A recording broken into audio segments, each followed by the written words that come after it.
Sometimes I like to poke fun at the people, the rich people and things. And even I want poke fun, but I'm talking the truth, eh? You remember hearing this one? I know they didn't play it much with. Neurosis of the rich. You heard it? You will get that dice for later. We had the thing bracketed in such a way where Miss Mary and them come in later. Neurosis of the rich, ladies and gentlemen. It just goes to show that rich people are very jealous of us, poor people. You don't think it's possible?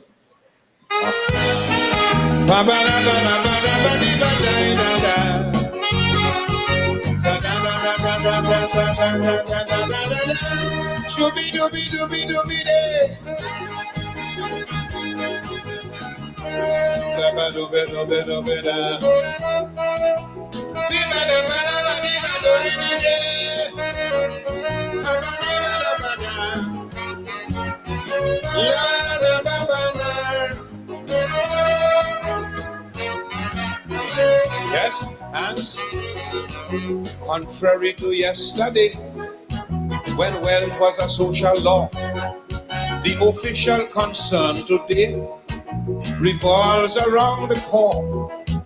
Their sexual fancies and wild emotion, unemployment, education, ethnic composition have now become interesting studies of exhaustive attention. The rich cannot understand how people getting so much attention. They cannot live with this rejection. They would like to be the object of concern, but idleness has no value of its own. The methodology of conspicuous consumption and waste.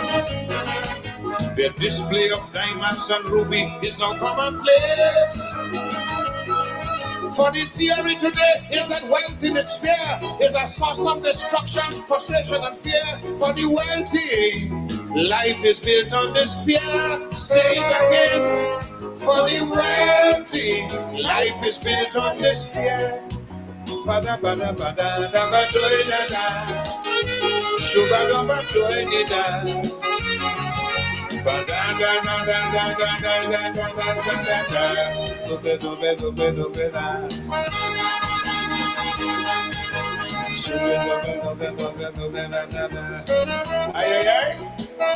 Saga da ba do da. Bada bada bada.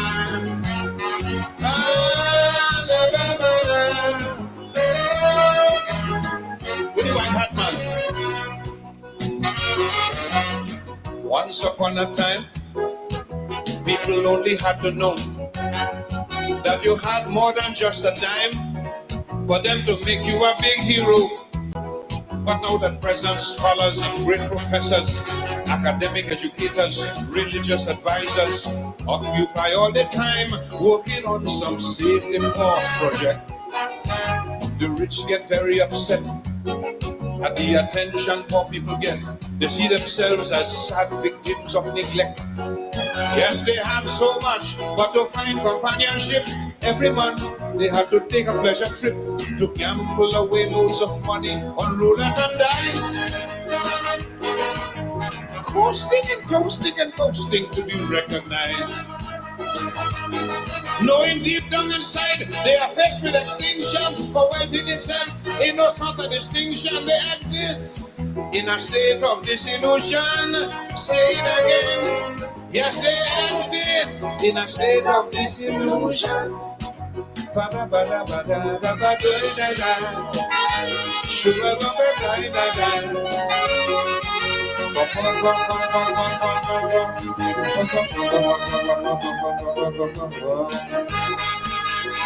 Music in the place.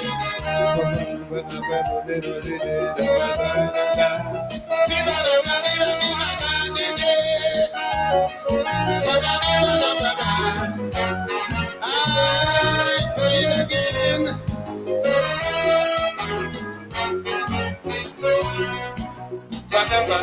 So sad when a high-class broad, ravaged by gross ill health, Papa, you throw she pride overboard, then combines her rank and wealth with obesity, swollen, tortured face, advanced nymphomania, and repellent grace. Pay out large sums of money trying to procure some loving.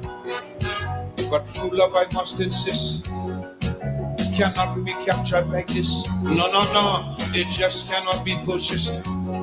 So they would flock to bars, luncheons and parties, flashing cars, and counting calories in an effort to create discussions of great importance. Flaunting the rank and the wealth to gain acceptance.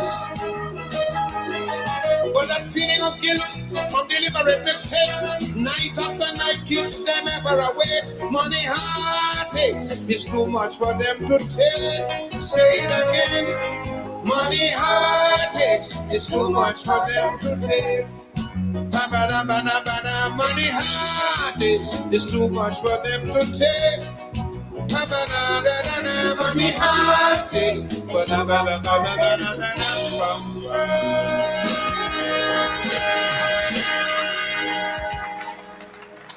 See my partner clapping there, but he have more money more than the law allow. That's all right, man. You know, I'm glad I know you when you know, in the old days. Remember I tell them today, man used to have me pushing the car.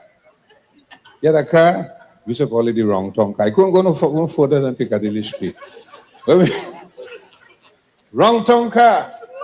The driver and owner, Mr. Neil Malaki Jones. His riding partner, Mighty Sparrow. His pushing partner, Mighty Sparrow. The man the jack up the car, Mighty Sparrow. Boy, I telling you. You know, you owe me a lot, you know. But it's all right. I will collect that. We go pass by the bar just now. Right now, ladies and gentlemen, we're going to another favorite of mine. This one has to do with, I don't know if you remember, when Nelson Mandela was welcomed to the fold, the Western fold that is. Nelson Mandela came and Ted Koppel interviewed him on TV. Were you paying attention? Yeah. Nelson Mandela came, you know, because all the years he was sort of neglected, abandoned, if you will, in South Africa, fighting all kind of fight, and then eventually, whatever happened, I think it was Reagan, decided to embrace him in the fold. And Ted Koppel decided, well, all right, now that you're here, we decide to welcome you because we think you went through enough, Robbins Island, etc., etc. But you must neglect and abandon and debase Muammar Gaddafi, Fidel Castro, and Yasser Arafat, enemies of the West. And he refused. That's the whole basis for the song. I owe no apology, he said.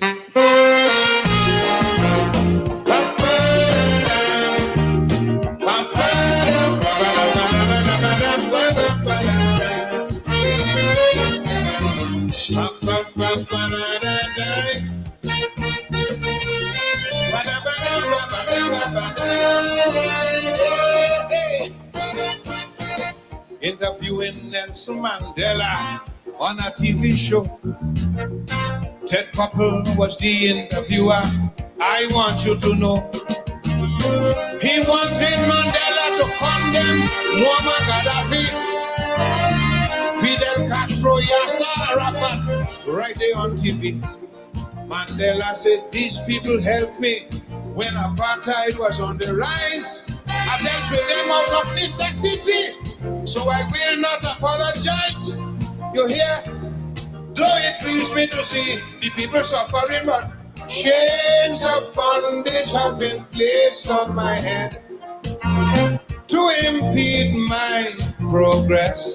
And then the man said, thorns and thistles have been laid on my bed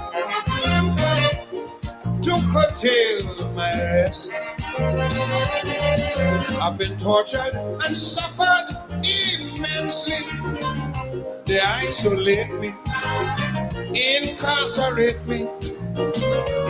Still in spite of their barbarous cruelty, I will never apologize for my identity.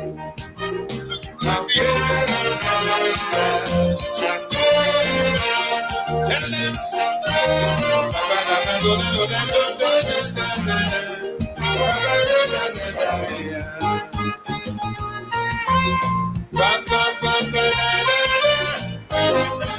And then he said, no apology for my color, it is part of me. I'm wearing it bravely with honor, pride, and dignity. How can I say sorry for a birthright made proud by my forefathers?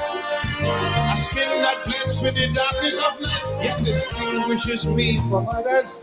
There were times I know because of it, tears of sorrow had filled my eyes. But the Lord made me free in spirit, so I will not apologize. You're here, though it grieves me to see the people suffering, but chains of bondage have been placed on my head to impede my progress. And then he said, thorns and thistles have been laid on my bed to curtail my rest. They subject me to gross inhumanity, brutality, hostility. Still, no matter how rough their tactics be, I will never apologize for my identity.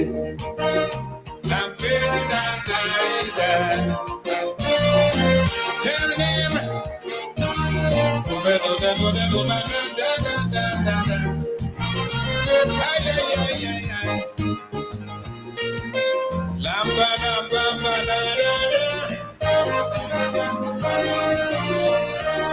yes, I owe no apology. Personally, I have done no wrong.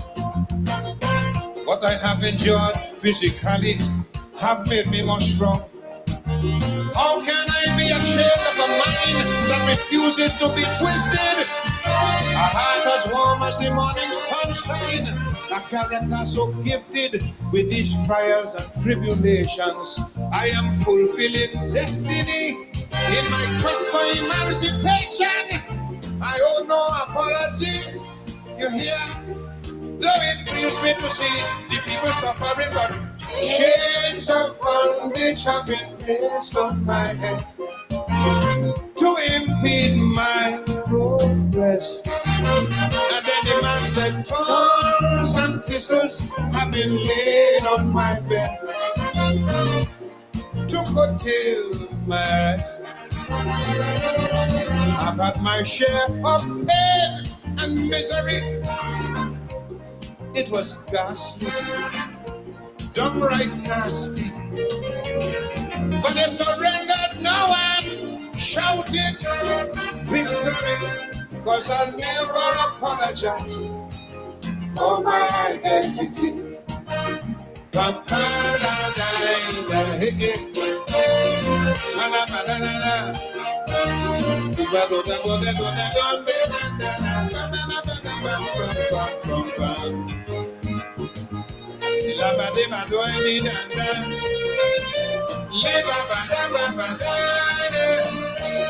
Yes? No apology for my culture. It suits me fine. The folklore of all my ancestors makes me feel sublime.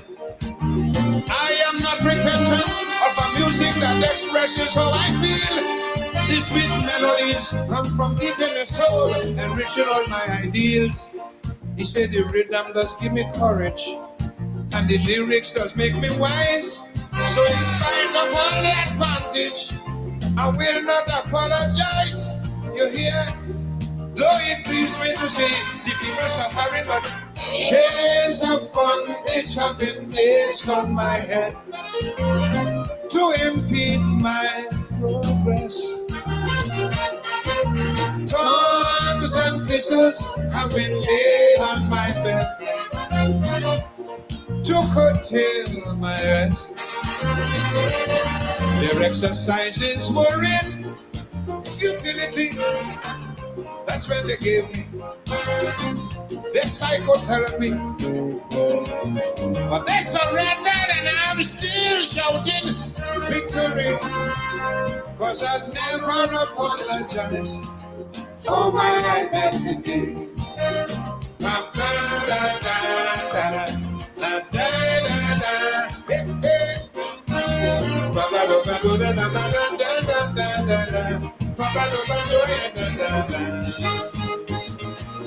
I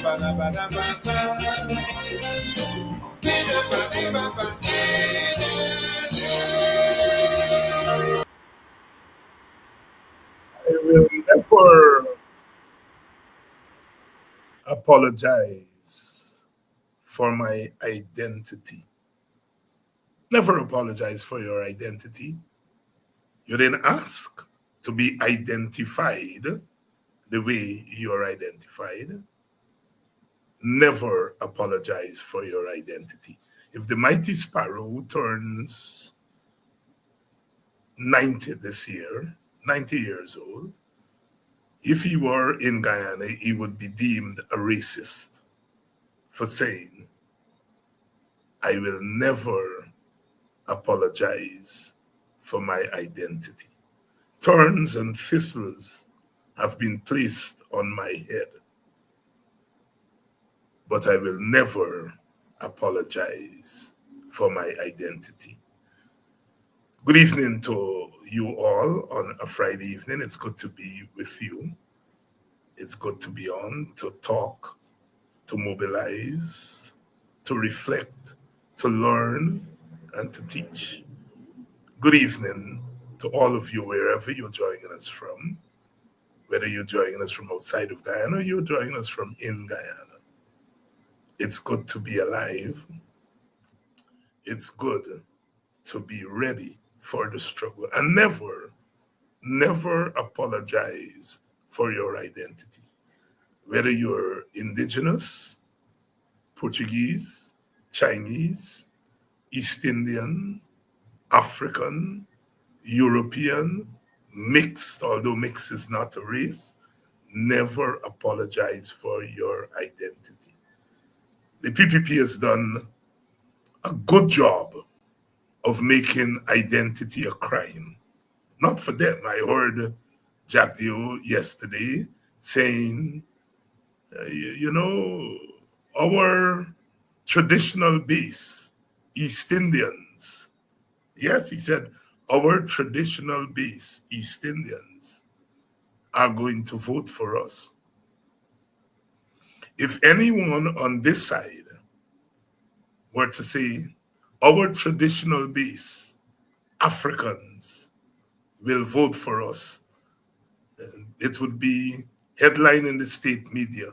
Dr. Hines says that Africans must only vote for the APNU. But Jabdio said it matter-of-factly, and he said the truth.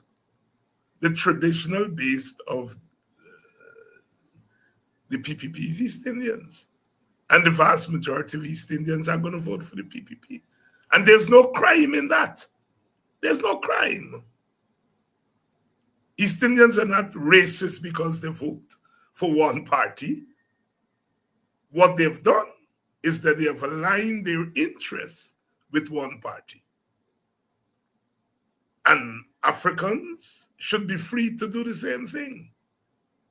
There's no crime if the majority of Africans vote for one party or one set of parties. It's their right. But PPP leaders could speak freely about the identity of their supporters. But when African leaders speak about the identity of their supporters, they are deemed racist. And a lot of our leaders, the vast majority of them, they have succumbed to that pressure. They've succumbed to that pressure. They hardly talk about their supporters' racial identity or ethnic identity. They shy away from it because they've allowed the PPP to demonize them, and so they cannot speak directly to their people about identity. Yet the truth of the matter is the PPP cannot, will not ever win an election without the vast majority of Indian voters. The PPP, I repeat, will never win an election in Guyana without the vast majority of East Indians voted for them. That's a fact. And the PNC slash APNU will never win an election without the vast majority of Africans voting for. That's a fact. Yet one side could speak freely about it, and the other side is afraid to touch the issue. Yet the truth of the matter is, if the APNU is going to win the upcoming election, the vast majority of their votes will have to come from the traditional base, which is African. And if the PPP were to win an election, the vast majority of votes will have to come from their traditional base, which is East Indian, as Jack Dio said yesterday. And you didn't see a headline from any source, from any media house, calling Jack Dio racist. If I were to say it, Norton were to say it, there'll be a headline. Dr. Hines plays the race card. And the fact of the matter is that we allow it to happen. We allow the PPP. Jack Dio says every time he goes public, the opposition is all about racism, racism, racism, racism. Now, the opposition a party cannot be racist. A party is made up of hundreds of people, thousands of people. So a party can be racist because racism is about people. A racist is someone who believes his race or his ethnic group or her ethnic group is superior to each other, superior to others. Racial superiority. So a party can be racist. So when Jack Dio says the PNC is racist, or the WPA is racist, or the AFC is racist, it's a very ignorant statement. Ignorant in the sense that he's not expressing a proper understanding of racism, or he knows the proper understanding of what racism is, but he's deliberately saying it so that others can repeat it. There may be racists inside a party. There may be. And perhaps they are. As I always say, I do not know if somebody is a racist until they say they're a racist. They're racist. I can't go in somebody's head and find out whether they believe their ethnic group is superior to another ethnic group. So I do not know if Jack Dio is racist. I do not know if Freddie Kitsoon is racist. I do not know if Orphanali is racist. I don't know. I can't know unless they say, I am a racist. I believe that my ethnic group is superior to another ethnic group. And I've not heard Jack Dio say that. I've not heard Irfan Ali say it. I've not heard Freddie Kitsoon say it. I've not heard any of them say that they believe their group is superior to other groups. So I can't call them a racist. Yet they call me a racist. And they've never heard me say Africans are superior to Indians, but they call me a racist. So it's either they're ignorant of the meaning of racism, or they know the meaning of racism, but they are deliberately doing it, or both. What I do know is that the PPP is using the government and the state to enact policies that favor one ethnicity over another. What I do know is that the PPP in office enact policies that increase the economic gap between the races. What I do know is the PPP in office has done nothing to increase the share of the economic pie among African Guyanese and among indigenous Guyanese. That is a fact. That is verifiable. In that sense, the PPP presides over racist policies. It's called institutional racism. That is, they use the institutions of the government and the state to further the economic divide among the races. What I do know is the PPP has not distributed the economic resources of this country equitably. The PPP has been called upon several times to show us the facts. Do ethnic impact statements. So you spend 57% of the budget on infrastructure.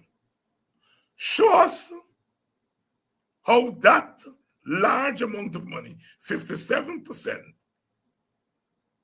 of $1.3 trillion, show us how much of that money, which goes via contracts, show us how much of that money through contract goes to Amerindians, how much goes to African, how much goes to Indian, how much goes to Chinese and Portuguese. Show us. And if you can show that 57% of $1.3 trillion is distributed almost equitably among the ethnic groups, then we will have to shut up. We cannot accuse you of racist policies.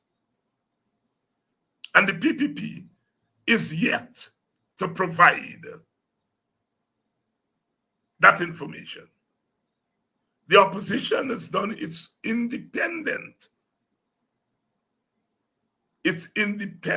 research. And it shows that 90% of or more of that money goes to one or two ethnic groups. Amerindians and Africans combined get less of that money. And so therefore they get less wealth, because money is the basis, excess money is the basis of wealth. That what young Africans get, and some of them are jumping up and winding up for it, is a $2, $3, $4 million to clean trenches and clean drains. By the time they pay the workers and so on, they're left with a small piece. And they spend that out in a matter of days. So they do not have excess income left over, which can then be turned into wealth. While their counterparts, the contractors, Indian contractors and so on, they get big contracts for 200 and 300 and 400 million. You get a contract for 300-400 million. By the time you pay your workers, you're walking away in your pocket with $300 million in one shot. Out of that $300 million, you have to buy food, clothing, housing, and pay your mortgage if you have that, etc. You got about 250 million excess money gone into the bank. That becomes the basis for investment in other areas of the economy. And so you begin to generate wealth. So in one contract for $400 million, $300 million, you have enough money there to begin to accumulate wealth over time. You are able to send your children to school. They don't have to take out student loan. You send them to the best universities in America and England and so on. Pay cash money. So when they leave school, when they leave university, they don't have a cent. Poor people who send their children to the same university, they have to take out a loan. So when their children graduate, they graduate with a debt. The man who got a $400 million contract, his child is graduating not with a debt, is graduating with an asset. That child graduates, he gives that child a car and a house as a graduation present. They start with wealth, generation wealth. The child from the other side has to take out a student loan, or the parents got to take out a loan somewhere to send them to be lawyer and doctor. And then when they graduate, they throw a graduation party for them. Not a house and a car. And so you have two children, two young people graduating from the same big shot university with the same GPA, but one graduates with a debt and one graduates with assets. And so the economic divide, although they're both lawyers, both doctors, both went to Harvard or wherever the parents send them. But one starts with a debt and the other one starts with wealth. So, sisters and brothers, the PPP does not want to talk about, and they don't want us to talk about how their economic policies lead to ethnic and racial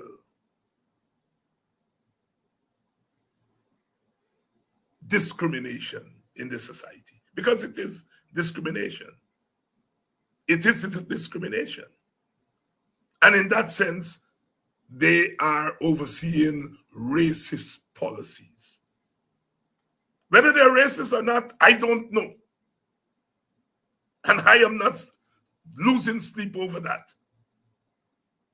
I am judging the PPP by its policies. In 1964, in the United States, they came to a conclusion that white Americans, a white American family, was 8 times richer than a black American family. It came to that conclusion. And it had to do with the policies. And so they passed a law. They passed a law empowering the government to close that gap. They call it affirmative action. They recognize the disparities in wealth And they passed a law and said we have to close this well. It was part of the Great Society program of Lyndon Johnson, in which he said America was afflicted by two sins: racism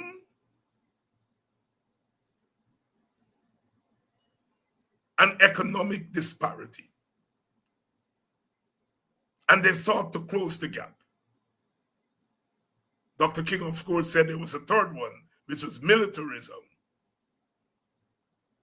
Until our government in Guyana recognizes the ethnic disparity in wealth and seek to do something about it, not via handouts, not via handouts, but do something about the structures, the institutions that facilitates the accumulation of wealth. It is the institutions that facilitate the accumulation of wealth. The banking system,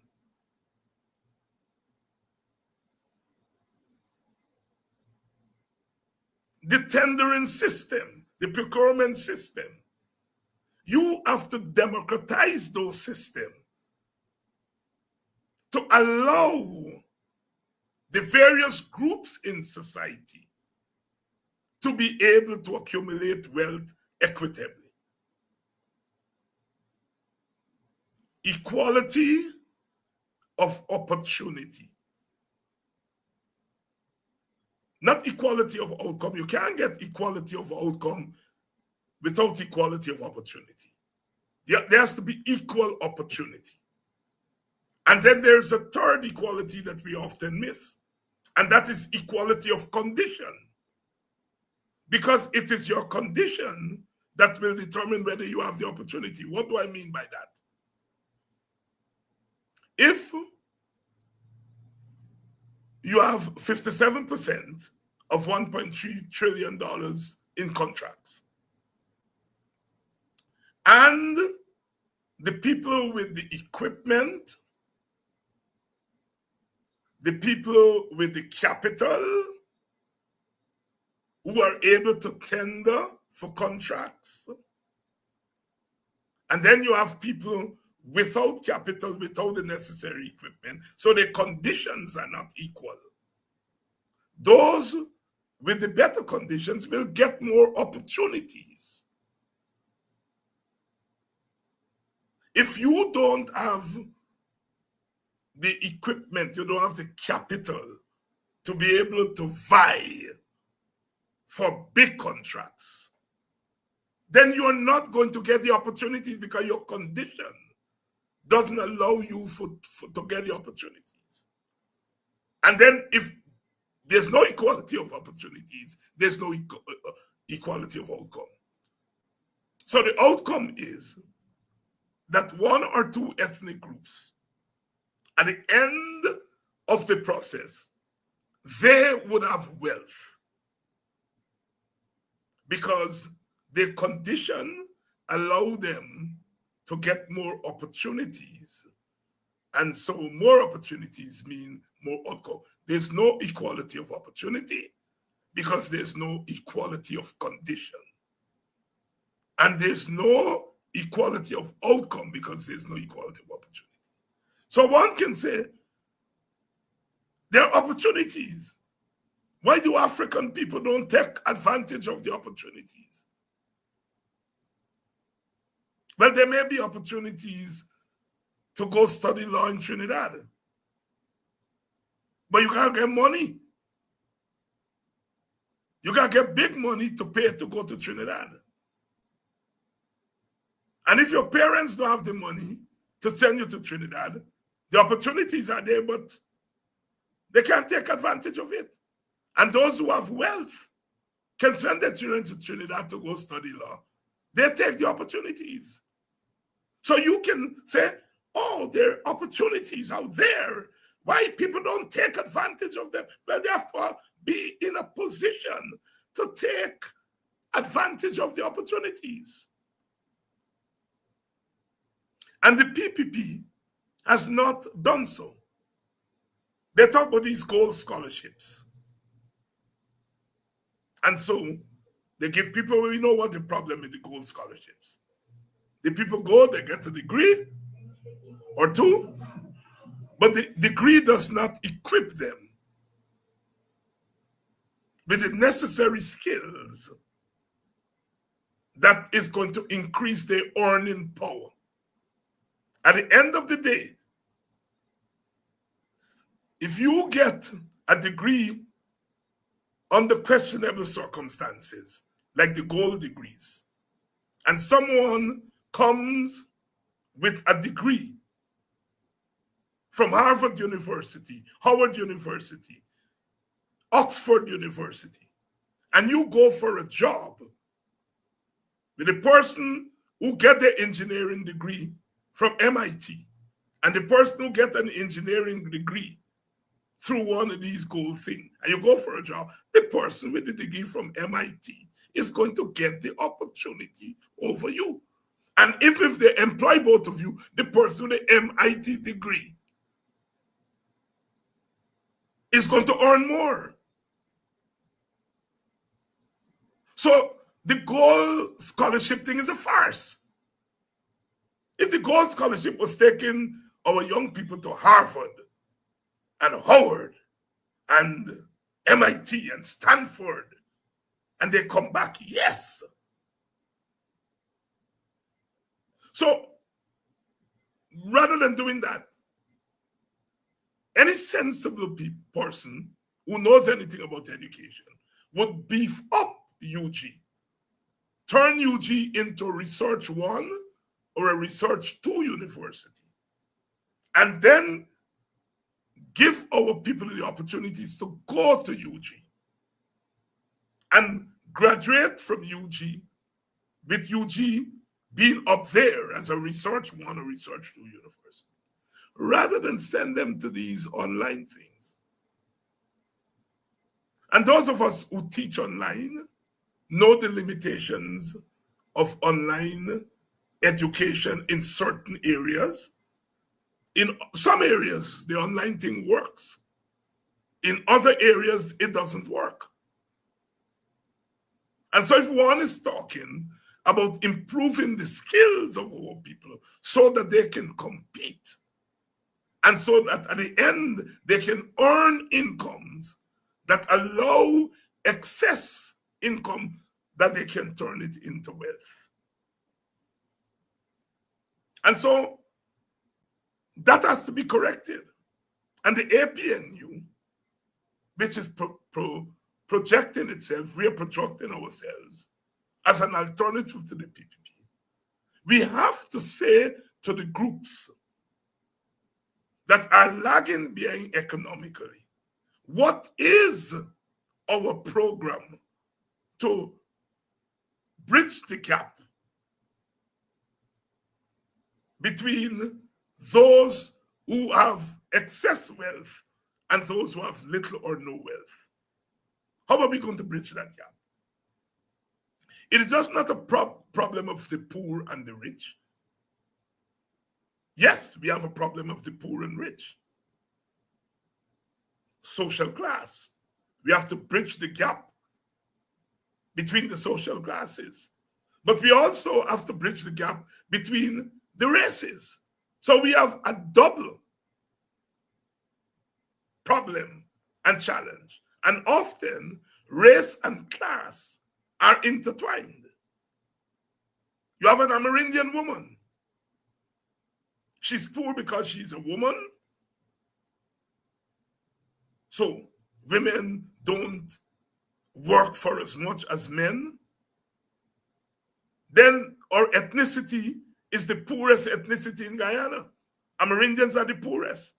So there is gender poverty, ethnic poverty, and then social poverty. So, you know, it's a triple whammy. And these are the structural issues that we have to confront in Guyana. Why, when you go to gas stations to gas up, invariably, the people pumping gas are women, often young girls.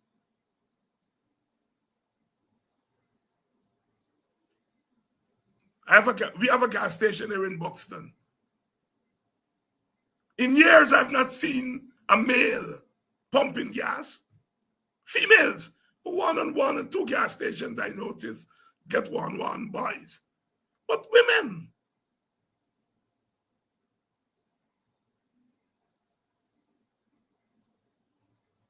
And when you pump gas, I ask the young people how much they earn. It's at the bottom of the ladder. So it's not just that they're women, they're often African women. So the income they get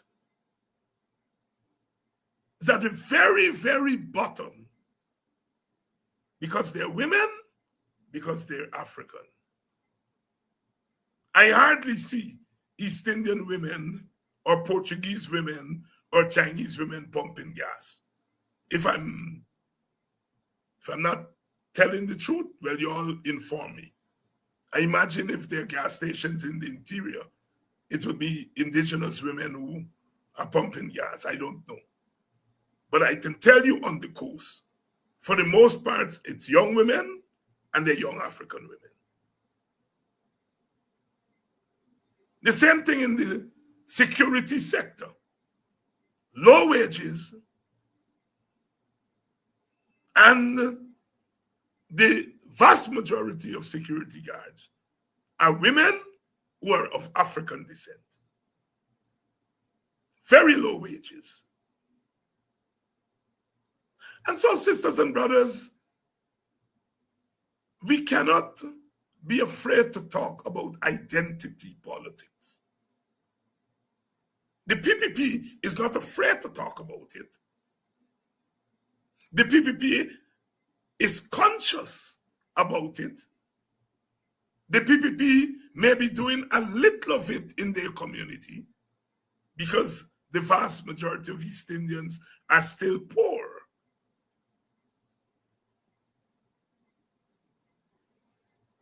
But at least the PPP confronts it in public. It talks about identity.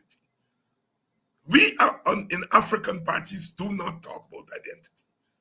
There may be about 6 headlines tomorrow in the opposition. Dr. Hines was on his program last night talking racism. So in saying that the vast majority of people who pump gas at the gas stations are Africans, African women, that will be termed Dr. Hines talking racism. And so you understand why our leaders don't go there. They don't deal with those issues. But when I walk around Guyana, I walk around Buxton where I live, I walk in other African Guyanese communities, people come up to me and say, the last time you all did nothing for us. And tell me why I must vote for you all this time, expecting that you all will do something for us. Yet, we cannot deal with that issue in public. We can't deal with it in public. We're going to be called racist. Yet, that's what our supporters are telling us. That's what they're telling us. Some of the young people are saying, are going for Mohammed because they believe when Mohammed gets in government, he going to build house to them. Whether that is fantasy or not is not the issue. The issue is that we have to frontally deal with the issue of class disparity, ethnic disparity, and gender disparity. And we have to confront it.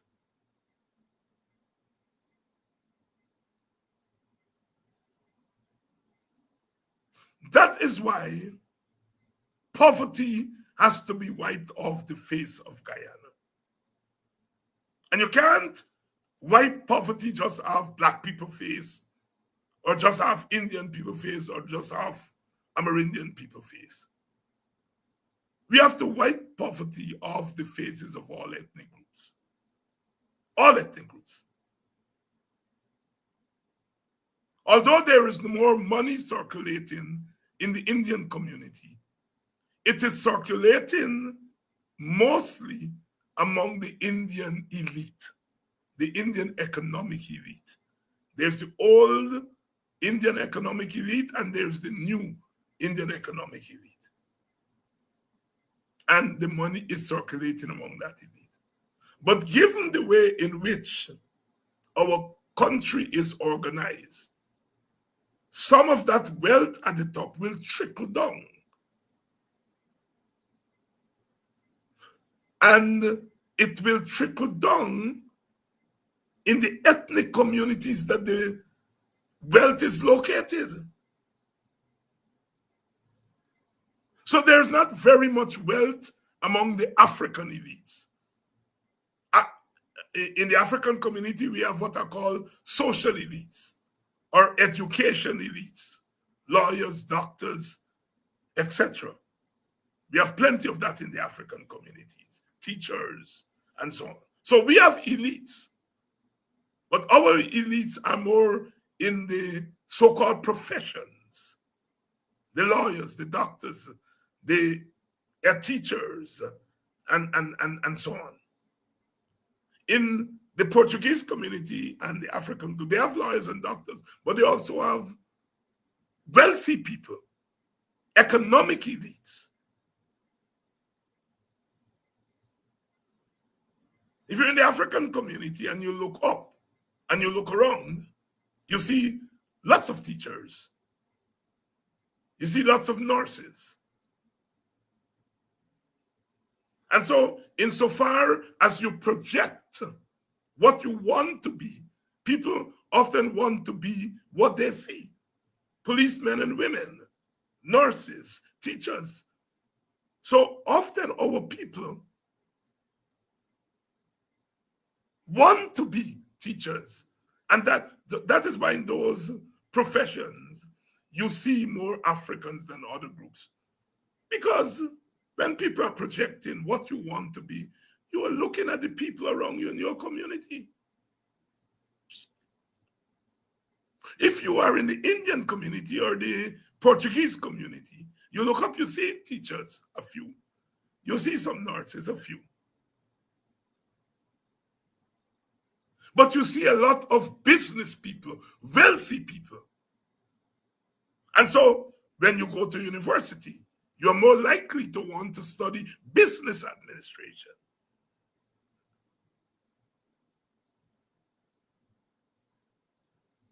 And so what happens is that institutions in the society,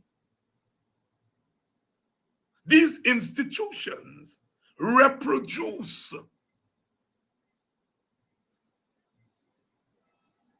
what is there. In the African Guyanese community, we reproduce teachers. Not a bad thing. I'm a teacher. Teaching is good. But then we reproduce the teachers, but the teachers are not paid with money that can allow them to accumulate wealth. You see, the problem is not the profession. I love teaching. I would encourage young people to go into teaching, go into nursing. You're saving lives. Going to teaching, you're molding the society. Going to the army and the police, you are helping to protect your country and so on.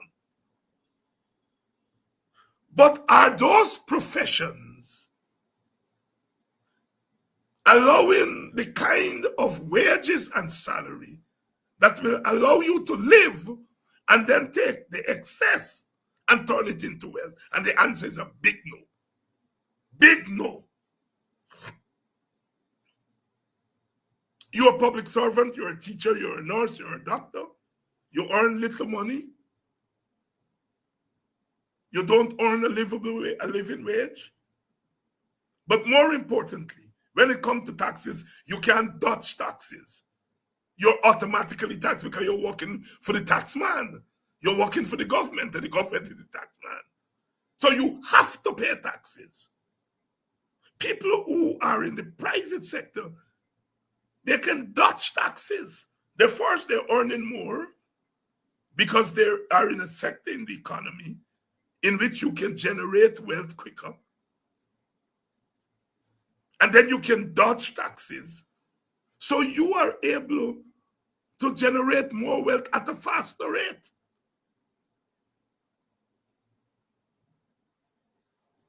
And that is what we have to change. The government has to say, look, the vast majority of people, Amerindians, Africans, are working in sectors in which they don't generate enough income to allow them to live, reproduce themselves on a day-to-day basis, and then give them some excess income so that they can turn it into wealth, that they can leave something for their children. How are we going to do that? How are we going to make workers into wealth generators? That is a challenge. That is why my party is saying we first of all must have a universal basic income, that we must guarantee every Guyanese a basic income. That basic income is going to ensure that they're able to live a livable basic income. Take care of your food, your shelter, your clothing, the basic things. That's why we call it the basic income. And what you earn above the basic income could become the basis for turning that over, as old people used to say, and turning that into wealth. That is what the WP is proposing. We have it in our manifesto. As I mentioned last night, the APNU manifesto and the WPA manifesto are being merged, or however they're doing it. I'm not on that committee, so I don't want to use the wrong term. A basic income means that you have an income that will provide the basic things that you need to live. Your shelter, mean your rent or your mortgage or whatever. You have an income that will take care of those things. And what you earn above that income now become excess income. And that is what you can take and invest in coal, or invest in a supermarket, or whatever. So the PPP doesn't want us to talk about it. And we are sometimes very hesitant.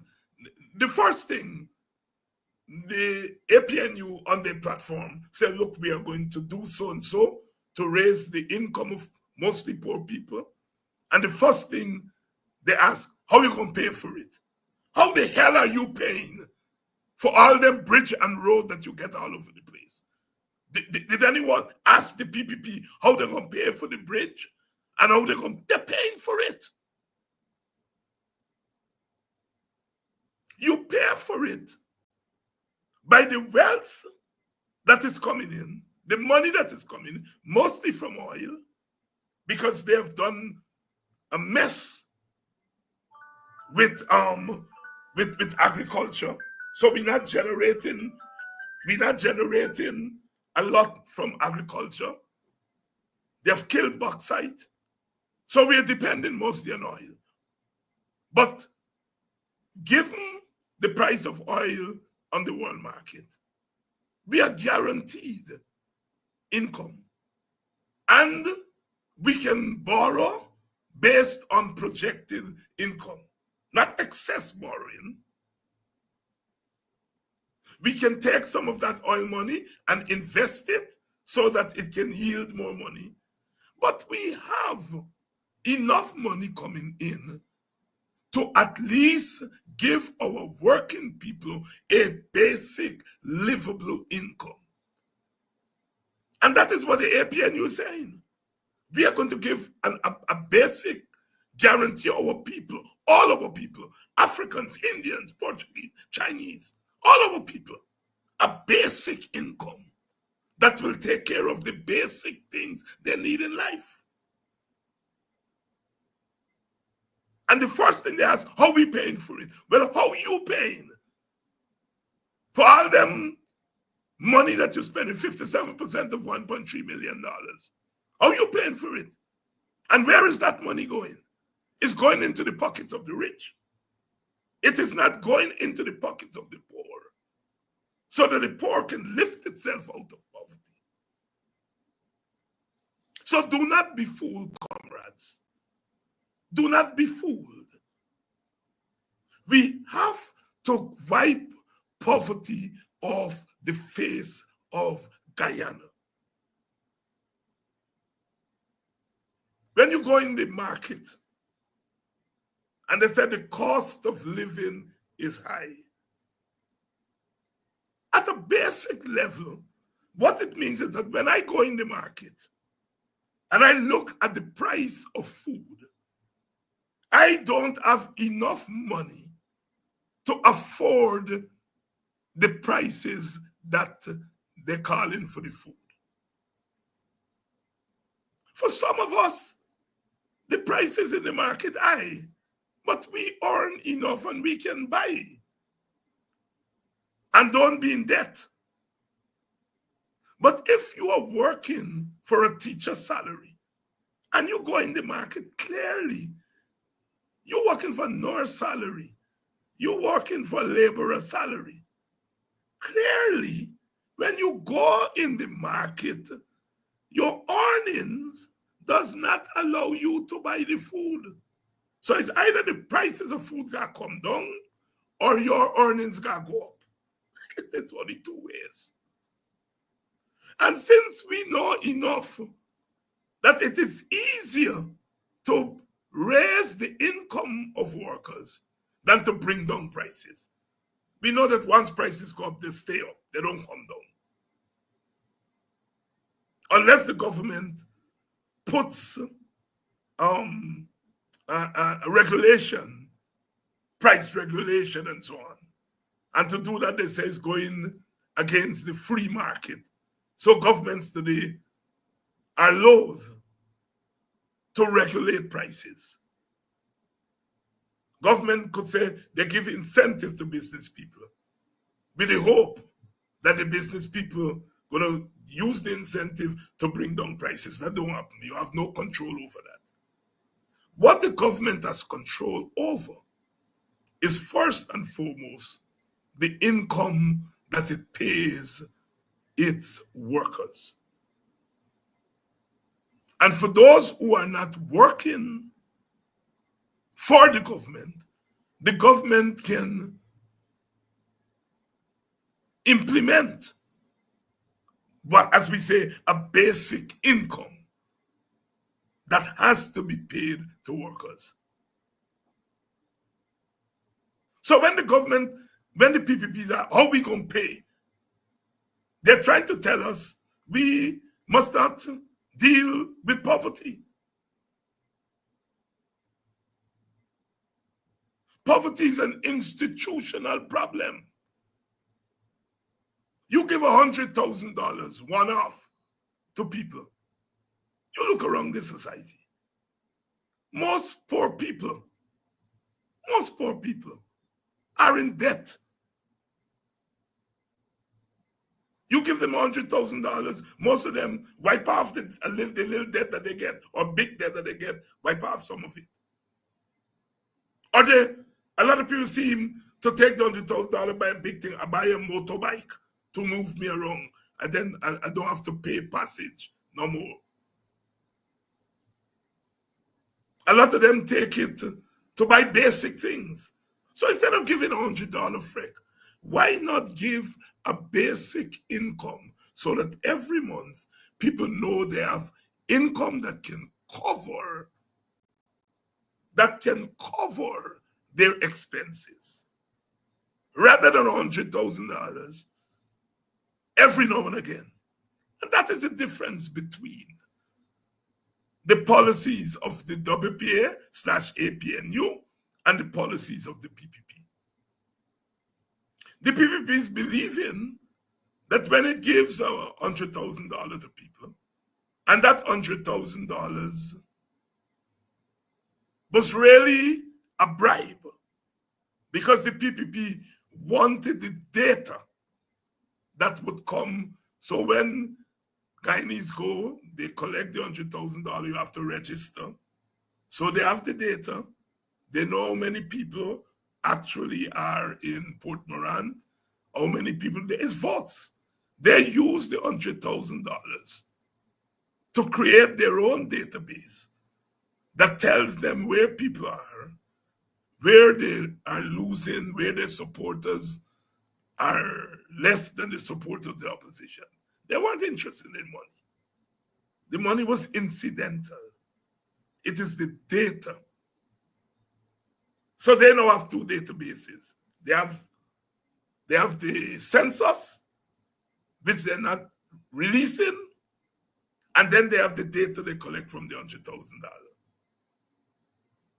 If they were interested in poverty alleviation, as we are,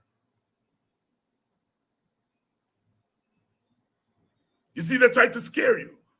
I understand that the biggest applause line on Sunday night was when we said that we will give $1 million to each family.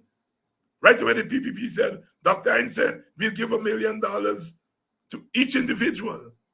They know from 2018, we be saying we are giving the cash transfer to each household. They know that, they know. So I said each individual will benefit from $1 million cash transfer to each family or each household. We have about 220 to 230,000 households. So it will be $230 million. They calculate some figure saying it's $58 billion. It's to each household, each family. And if you have a 230,000 family, $240,000, 240,000 family/household is $240 million. And they're telling us they can't afford that in $1.3 trillion. But they calculate and say, Dr. Hines is telling us that we have to, it can cost 58% of the present. I don't worry with them.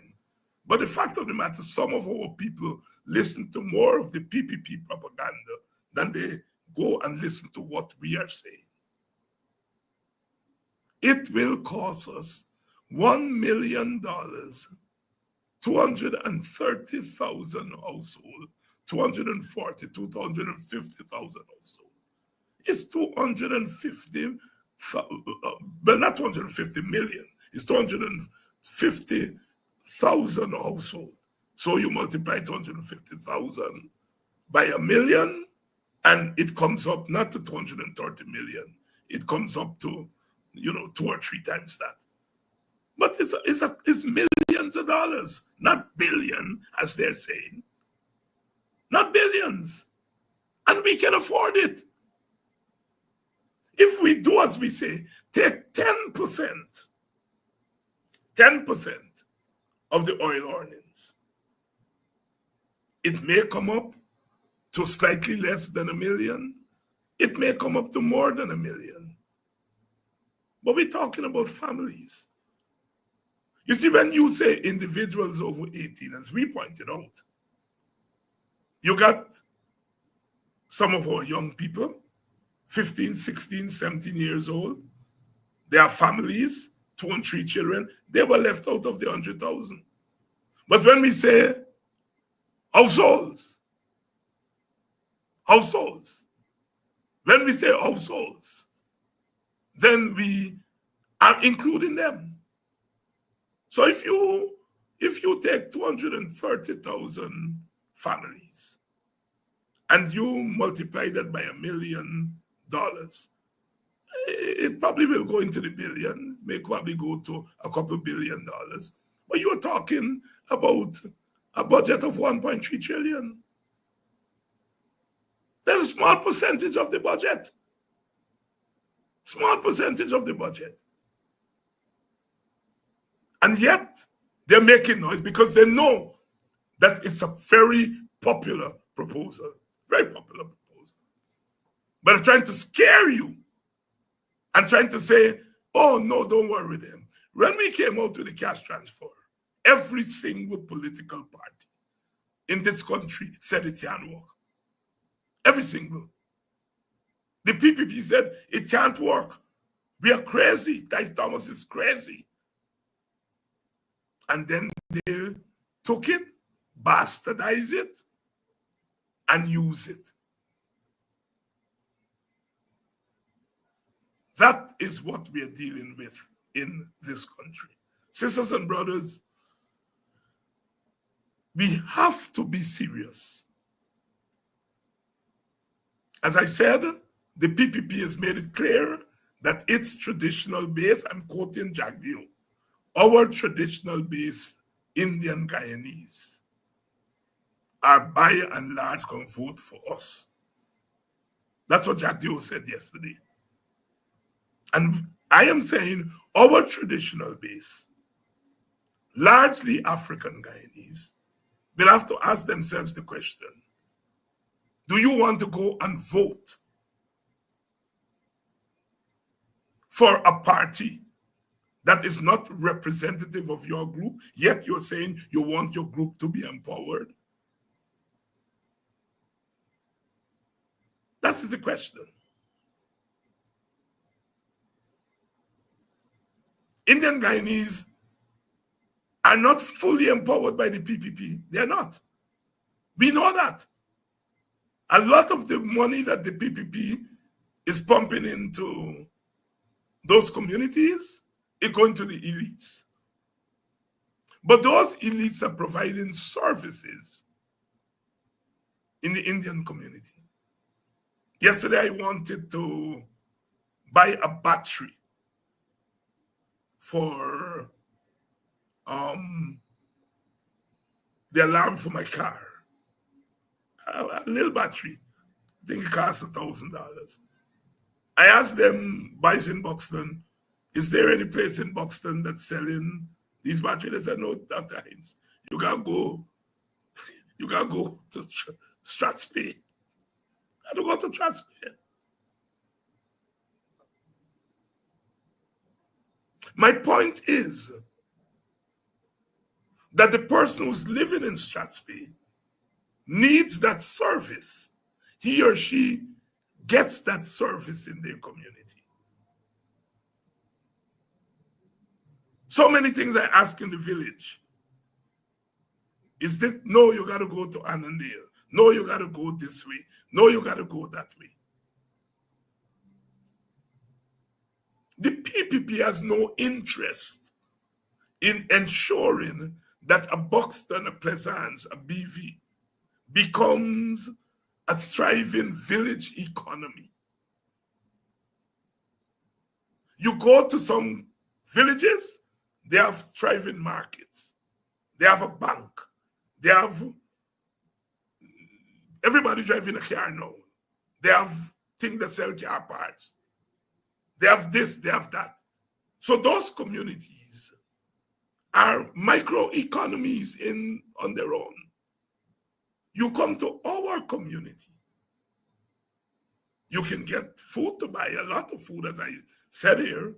Everybody's trying to sell some food, sell juice and so on. But when you want other things, when you want to go to a bank, you have to travel and go out of your communities. When you want a little battery to buy for your remote, you have to go out of your community. when you want a car part to buy out of your community. So those of us who are excited, especially younger people, by the little $3 million, $4 million contract, I'm not saying that something is wrong with those contracts. No, take them. At least you're putting some food in your mouth, on your table. But they're not building economies. They're not giving you scope to create wealth. And that is the issue and the challenge for us in the opposition. How do we bring the Buxtons and the BVs and the Pleasants and the Golden Grove, how do we bring those communities on par with Enmore and Better Hope and so on, so that they're all thriving or semi-thriving economies? In order to do that, you have to recognize the problem and lay it out there. The village economy is in a better shape in the Indian communities than it is in the African Amerindian communities. You are the Amerindian speakers of the launch. Talk about what is available in the Amerindian communities and what is not available. As I said, when I look around the villages, the African villages, I see an attempt to, set up little small business and so on. But it's only so far you can go with that.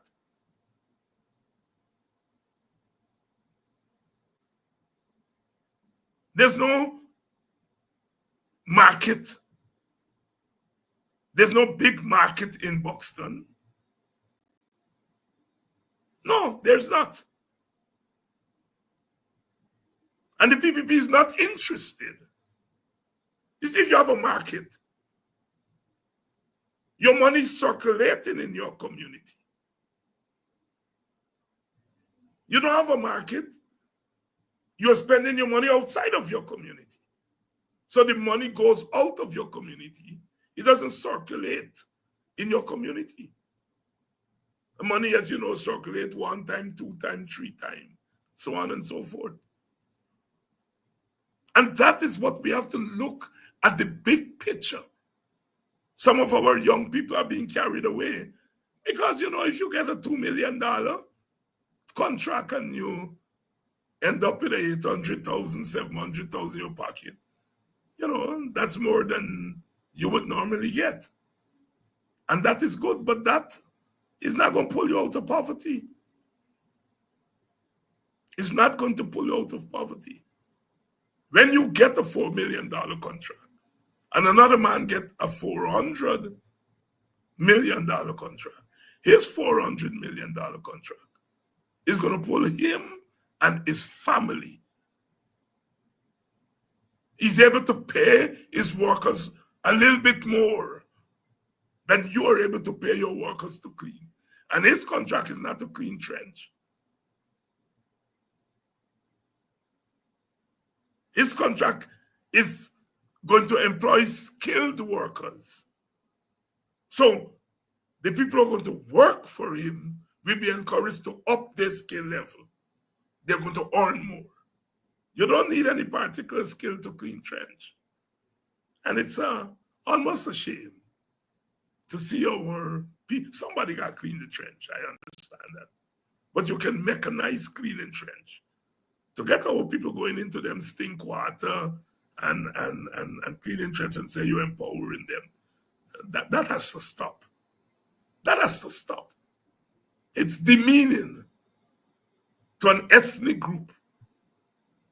Demeaning is demeaning to poor people of all races in 2025. To get them to go and clean trenches and drain. And then when they come out of there, put on retroversy from them and they get them winding up. Hey, civic. It's demeaning. Demeaning. And as a black person, it's demeaning to black people. I find it demeaning. I find it demeaning for all people, poor people of all races. And then you command them to go Sunday at your lunch and take out the picture. Get them, demean them by giving them a small piece to go and clean dirty drains and so on. And then, they got to go now and wind up themselves on Sunday. Demeaning. It is very demeaning. And I want to appeal to first African people because I'm African. And Africans are the ones who are targeted for that kind of stuff. I want to say you all need to stop it. You all need to stop it. I'm not saying it's better to earn money and there's dignity in all labor. But don't feel that you have to go now wind up yourself as a form of thanks for that. You must see that as a stopgap. And you don't have to go and wind up yourself for it. You don't have to go and make yourself a puppet for it. And this is, I'm talking to many Africans here, but it's also to Amerindians and East Indian poor people who feel that they have to go wind up themselves because they get a little thing to clean drain. Demeaning. It's demeaning to us as black people, demeaning to us as poor people. Yes, there is dignity in all labor, but this is 2025. In the richest, fastest growing economy in the world, we cannot be grateful because we get a little 14-day work or whatever they call it, I don't know, the $40,000 give them. You cannot be thankful for that. You cannot be grateful for that. You're glad that you're getting $40,000, but you must not be grateful for that. That is, you're worth more than that. Your foreparents were forced to do that. And the $40,000 they're giving you is slave wage. So you're back to the plantation, although it's not physical. It's slave wage.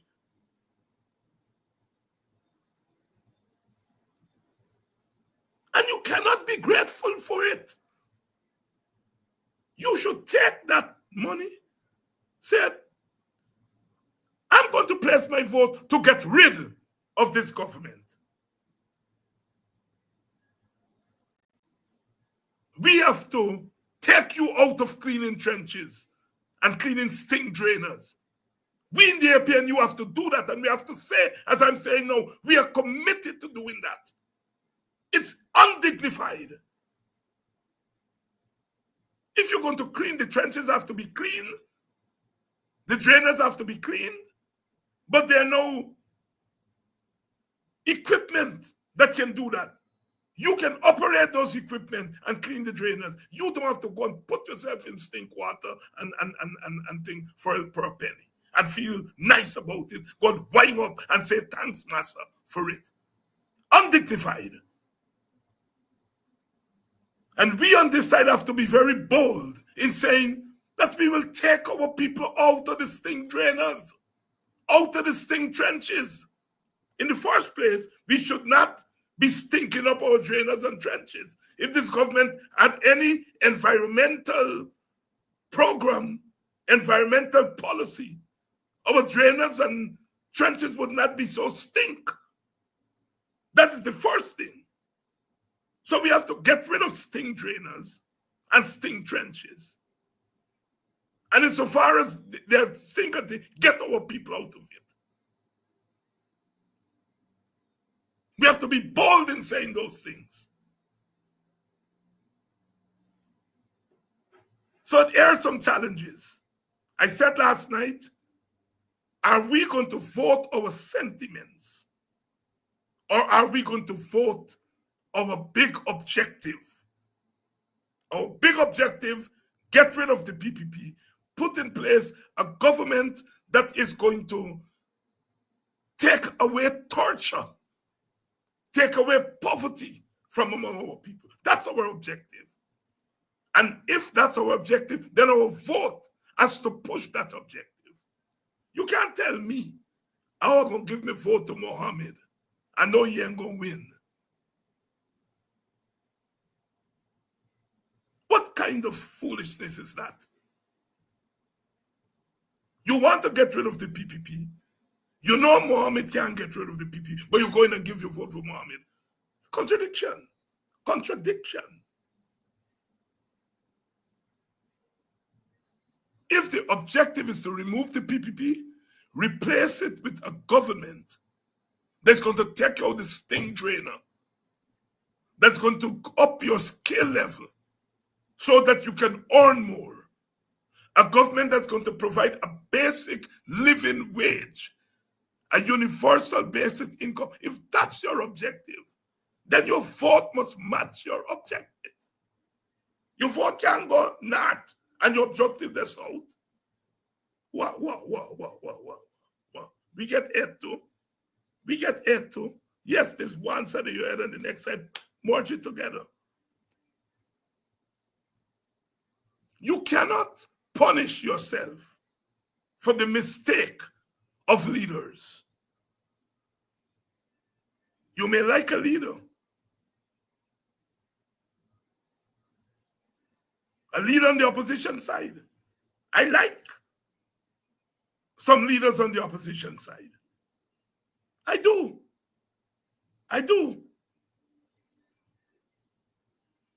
But some of us on the opposition side made mistakes.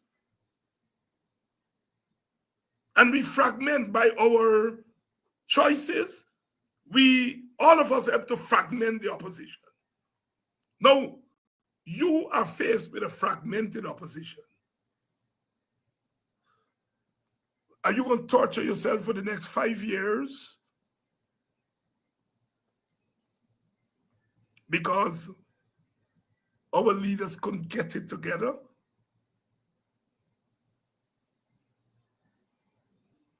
As I said last night, even at this 11th hour, this 12th hour, I would do anything within reason to bring Brother Nigel, Sister Simona, Sister Manza, to bring them on board the Grand Coalition. I do anything. I think that's where they deserve to be. If the objective is to remove the PPP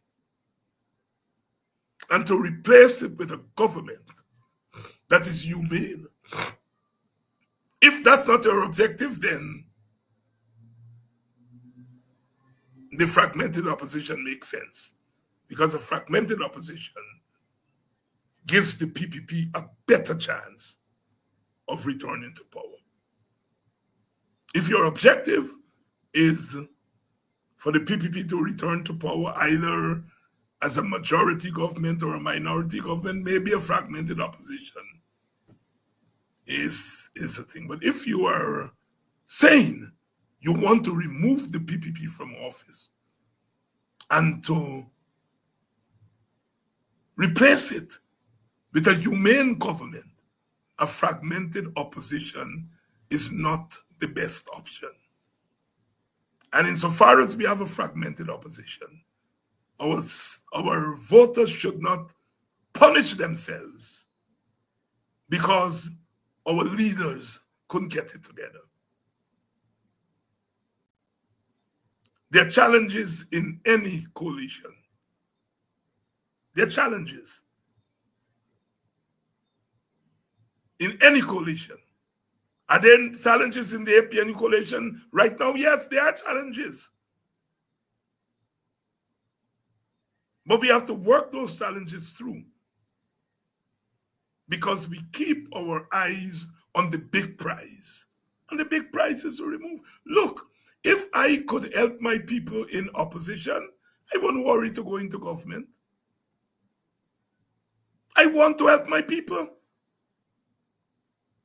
But given the way our system is, I can't help my people in opposition.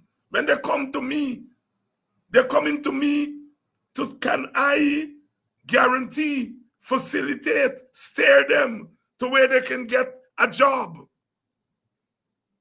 I can't do that in opposition in the system.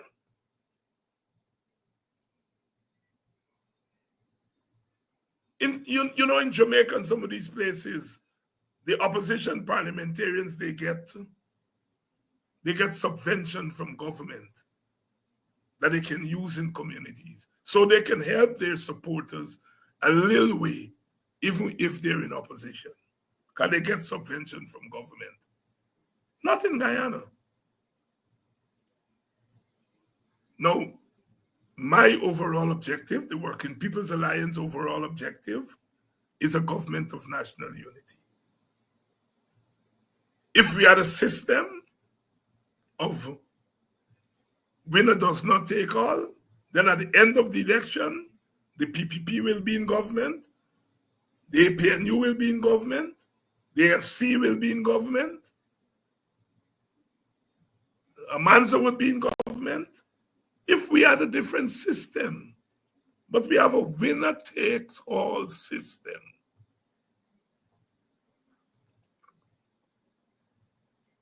Our objective can be south and our vote north. The vote and the objective have to come together. As I said last night, this is not about telling you not to vote your conscience, as some people say, or vote your sentiments. Who am I? People must have a right to. But don't tell me you want to get rid of the PPP. And then at the same time telling me, well, I'm going to vote for Mohammed. Don't make sense to me. Mohammed and Mohammed friends get a fallout.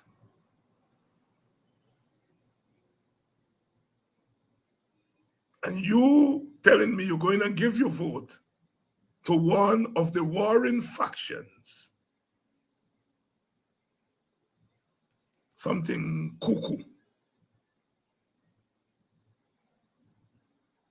We have to think this thing through.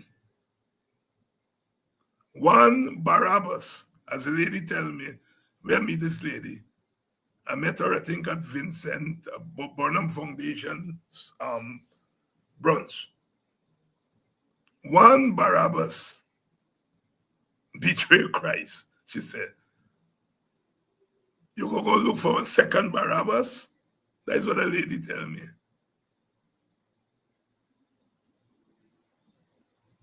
That's what a lady tell me. My position is very clear. If Mohammed is going to help to bring down the PPP government,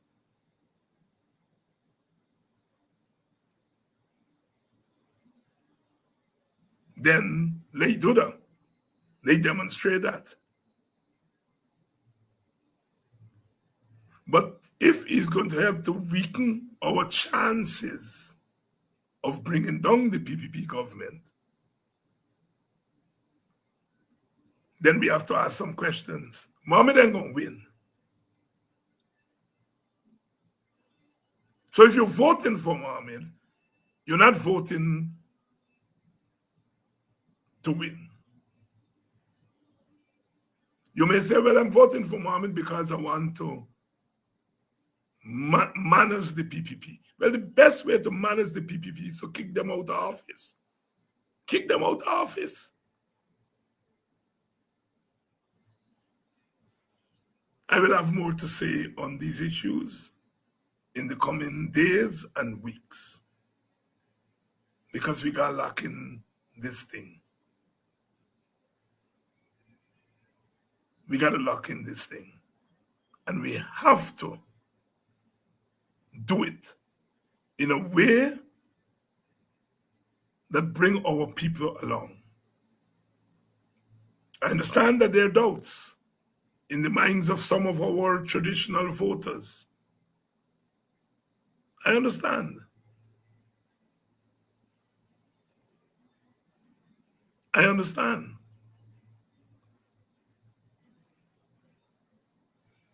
But even if we got all we knows, we have to do these things.